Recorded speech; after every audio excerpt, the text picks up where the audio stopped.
క్వెషన్‌లో ఏమిచ్చారంటే, "a train starting from station X was to arrive at station Y at 6:06 PM.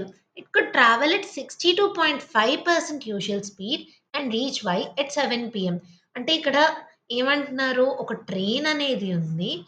అది X నుండి వైకి travel చేస్తుంది. So, X నుండి వైకి travel చేస్తుంది అంటే, ఈ డిస్టెన్స్ ఏదైతే ఉందో that remains constant. Distance remains constant. మనకి స్పీడ్స్ ఏమంటున్నారు?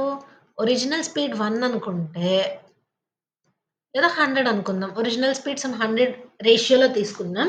ఒరిజినల్ స్పీడ్ 100 అయితే ఇప్పుడు డిఫరెన్స్ వచ్చిన స్పీడ్ ఎంతుంది? 62.5% అంటే 62.5. ఇప్పుడు 100 స్పీడ్‌లో ఎళ్తే తక్కువ టైంలో ఎళ్తుంది. కానీ 60 స్పీడ్‌లో ఎళ్తే కొంచెం ఎక్కువ టైం కదా! సో, టైమ్‌కేమవుతుంది? Inverse relation. So, time ratio ఏమవుతుంది? 62.5:100. మనకిక్కడ ఒరిజినల్‌గా అయితే 6 అవర్స్ 6 మినిట్స్‌కొచ్చేస్తుంది. కానీ లేట్ అవ్వడం వల్ల అంటే 62% స్పీడ్ వల్ల 7 పీఎంకయింది. సో, ఇప్పుడు ఈ రెండిటి మధ్య డిఫరెన్స్ ఎంత? 54 మినిట్స్. మనకి 100కి 62.5కి డిఫరెన్స్ ఎంత? 37.5. అంటే 37.5 అంటే 54 మినిట్స్ అని అర్థం. మరలాంటిది యూజువల్ స్పీడ్ ఎంత మనం తెలుసుకోవాలి ఫస్ట్. సో, 62.5కి ఎంత?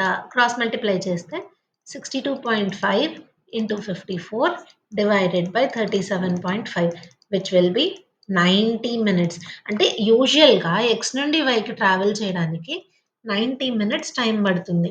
ఇప్పుడది నార్మల్‌గా 62.5 అదే 100 స్పీడ్‌తో ట్రావెల్ చేస్తే 6 అవర్స్ 6 మినిట్స్‌కి రీచ్ అవుతుంది 90 మినిట్స్‌లో. అంటే ఇప్పుడు 6 అవర్స్ 6 మినిట్స్‌కి అది స్టార్ట్ అదే అక్కడికి రీచ్ అయిపోయింది. దీనిలోంచి 90 మినిట్స్ తీసేస్తే మనకది ఏ టైంకి స్టార్ట్ అయిందో తెలుస్తుంది కదా! సో, నేను 6 అవర్స్ 6 మినిట్స్ నుండి 60 మినిట్స్ తీసేసాననుకోండి. 5 hours 6 minutes. ఇందులోంచి నేను ఒక 30 మినిట్స్ తీసేయాలి. అంటే నేనిప్పుడు 5 అవర్స్‌లోంచి 30 మినిట్స్ తీసేస్తే 4 అవర్స్ 30 మినిట్స్. కానీ 5 అవర్స్ 6 మినిట్స్‌లోంచి 30 మినిట్స్ తీసేస్తే అప్పుడేమవుతుంది?